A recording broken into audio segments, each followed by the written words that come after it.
జరిగిన సంఘటన అంతా కూడా అందరికి తెలిసిన విషయమే. ఈ రోజు కనీసం గత వారం రోజుల నుంచి మీడియా మిత్రులందరూ కూడా ప్రజలకి తెలిసే విధంగా ఈడ ఒక వ్యక్తి మహిళ చేస్తున్నటువంటి ఒక రౌడీయిజాలు, గోండాయిజాలు, ఆమె ఎస్సీ కాకపోయినా ఎస్సీ అని చెప్పి కేవలం ఒక తప్పుడు సర్టిఫికేట్తో పలు మండలాల్లో సర్టిఫికేట్ తెచ్చుకొని ఆమె ఎస్సీ సర్టిఫికేట్గా మన కోవూరు మండలంలో ఎంఆర్ ఆఫీస్లో తెచ్చుకోవడం జరిగింది. కానీ ఆమె కర్ణాటక అక్కడ ఓసీ అని కూడా సర్టిఫికేట్ తెచ్చుకోవడం జరిగింది. అదేవిధంగా నేను ఒకటే తెలియజేస్తున్నాను పేపర్ మిత్రులందరికీ, ఆమె తెచ్చుకున్నటువంటి ఓసీ సర్టిఫికేట్ ఈరోజు బెంగళూరు సౌత్లో ఓసీ అని చెప్పి సర్టిఫికేట్ తెచ్చుకోవడం, అక్కడ ఓసీ ఎట్లా అవుద్ది, ఇక్కడ నెల్లూరు జిల్లాలో ఎస్సీ ఎట్లా అవుద్ది. అదేవిధంగా పలు అధికారులు కూడా ఎలాంటి విచారణ లేకుండా ఎస్సీ కేసు కట్టడం ఏంది, ఎంతమంది బలైపోతున్నారు, ఆ విషయం కూడా అధికారులు ఆలోచించాలి.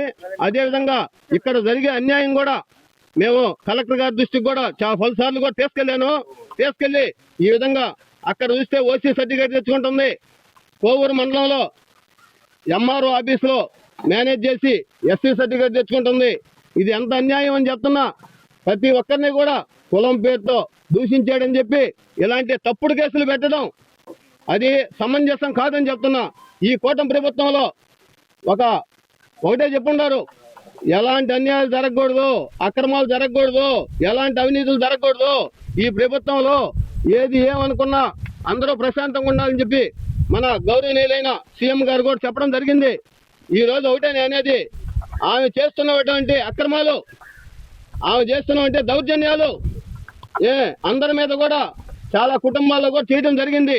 అంతేకాకుండా ఆమె దగ్గర ఉన్నటువంటి రౌడీ మొక్కల చేత పోలీసు బస్సులు వేపించి బైపాసుల్లో ఈ విధంగా కార్లు పెట్టి చాలా మంది కాడ కూడా దౌర్జన్యంగా డబ్బులు తండటం కూడా పలు విషయాల్లో కూడా అందరికి తెలిసిన విషయమే. అంతేకాకుండా ఆమె చేస్తున్నటువంటి ఒక గంజాయి స్మగ్లింగ్ అనేది ఆమె చేస్తుందనేది నేను కన్ఫామ్గా చెప్పగలను. ఆ విషయం కూడా మన ఎక్సైజ్ అధికారులు అందరికి కూడా ఇచ్చాను, అందరూ కూడా గమ్ముగా ఉన్నారు. ఎందువల్లంటే ఆమెను చూస్తే ఆమె ఎస్సీఎస్ కేసు పెట్టొద్దని, మాకు మళ్ళీ సమస్యలు వస్తాయని, ఉద్యోగాలు పోతాయని చెప్పి అధికారులు ఆ విధంగా ఉంటున్నారు. అది న్యాయం కాదు.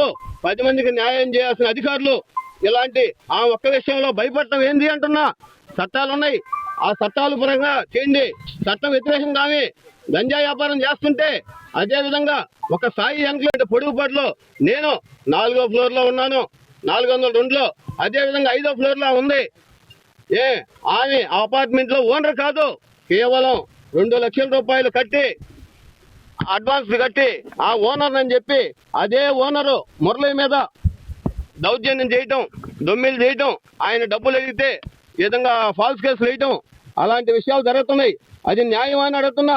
అదేవిధంగా కోర్టు వారు కూడా ఈరోజు ఆమె శిక్ష పడేదానికి కొంత సమయం పట్టద్దు కాబట్టి ఈ మధ్యలో అదే కేసుల్ని మళ్ళీ రాజీ చేసుకోవటం, వాళ్ళని కాలాయాల బట్టి అధికారులను పట్టుకొని ఈ కేసులు రాజీ చేసుకుంటే, లేకపోతే మీ మీద రౌడీజం చేస్తాము, మీ ఇళ్ల మీద దౌర్జన్యం చేస్తాము, మీ కుటుంబాన్ని అంతు చూస్తాము అని చెప్పి చాలా మందిని కూడా బెదిరించిన దాఖలాలు ఉన్నాయి. ఈ రోజు ఒకటనే అనేది, గతంలో కూడా ఇవి ఇక్కడ గుంటూరులో అదే కారు గుంటూరులో ఇరుక్కుంటే అధికారులు మేనేజ్ చేసి ఆ గంజాయి కేసులో కూడా తీసుకొచ్చుకున్న దాఖలాలు కూడా ఉన్నాయి. ఈ రోజు ఆమె ఈ విధంగా గోవా అంటున్నారు, లేకపోతే ఇంకా రకరకాలుగా పోవటం కూడా అన్ని సీసీ కెమెరాల్లో చూస్తే మొత్తం కూడా రికార్డు బయటకు వస్తాయి.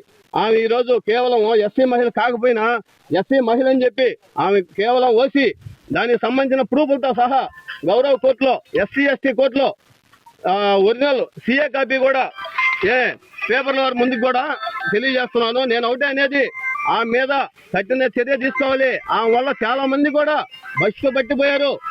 ఆమె ఏమి రౌడీ అయితే ఆమె వరకు ఉండాలా, అంతేగాని 10 మంది మీద దౌర్జన్యం చేసే హక్కు ఆమెకి ఏముంది అంటున్నా. చట్టాలు ఉన్నాయి, ఖచ్చితంగా అధికారులు ఉన్నారు, ఏం చేయాలనేది వాళ్ళు ఖచ్చితంగా నిర్ణయిస్తారు. ఈరోజు అన్ని ఆల్ డిపార్ట్మెంట్లు కూడా ఈరోజు బయటకు వచ్చినాయి. ఎందువల్లంటే కారణం ఏంటంటే ఒక మీడియా సోదరుల వల్లే ఈరోజు ఆమెకి పంట పండింది. ఈరోజు ఆమె ఆ సాయి ఎన్క్లేవ్ అపార్ట్మెంట్లో ఉంటే దానికి బినామీలైనటువంటి మునీంద్ర రేఖ ఆమె ఆస్తుల మీద కానీ ఈ విధంగా సాయి ఎన్క్లేవ్ అపార్ట్మెంట్లో ఫస్ట్ ఫ్లోర్లో ఉంటున్న మునీంద్ర రేఖ వీళ్ళిద్దరూ కూడా ఆమెకి సపోర్టు, వాళ్ళని కూడా ఈ కేసుల్లో ముద్దాయిల కింద విచారణ చేసి ఇరికించాలని కూడా నేను తెలియజేస్తున్నా. ఎవరికి కూడా అన్యాయం జరగకుండా చూసి ఆమె చేసినటువంటి వాటిని ఆమె అన్యాయంగా ఈ విధంగా బ్లాక్ మనీ అంతా కూడా ప్రభుత్వం వారు స్వాధీనం చేసుకొని ఈ విధంగా ప్రజల